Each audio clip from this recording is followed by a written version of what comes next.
The King of the Hill reboot includes a time skip. It's time for the latest news out of animation. Screen Rant recently spoke to Stephen Root, the actor behind Hill family neighbor Bill Dauterive, who is set to reprise his role in the show's revival. Most of Screen Rant's interview was focused around Paint, an independent comedy about PBS artists and romance. However, the interviewer was a big King of the Hill fan. They couldn't resist going off topic to ask Root about the show's return and a bit about his character. What has Bill been up to? There were two things that Bill took pride in: his family's secret barbecue recipe and cutting hair. Which one did he care about more? I think Bill, as the stumble bum that he is actually an excellent hair cutter, but I think his Louisiana roots make him probably the better barbecue maker.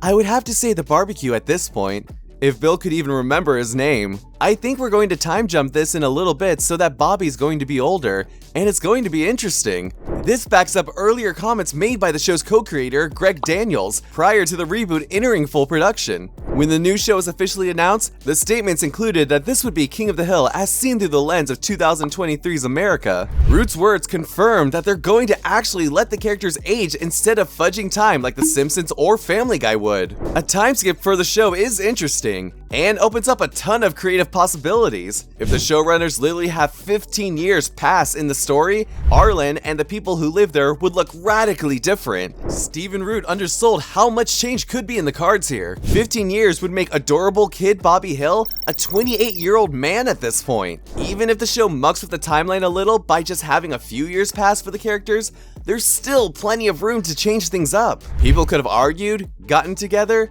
died, or simply left the neighborhood. Fresh faces could have moved in instead, adding some new members to the cast. The time jump allows this new King of the Hill to keep whatever elements of the original it wants, shuffle away those it doesn't, and add new ones just as easily. It also gives the production crew some options for how to deal with one of the thorniest issues of this reboot: Luann Platter, the Hills family niece. Her voice actress, Brittany Murphy, tragically passed away in 2009. There's no right way to deal with the situation. Having her character die, recasting her, or simply having her move away are all awkward in different ways. However, a time skip will hopefully make any of these choices feel more natural. Things have clearly changed in Arlen.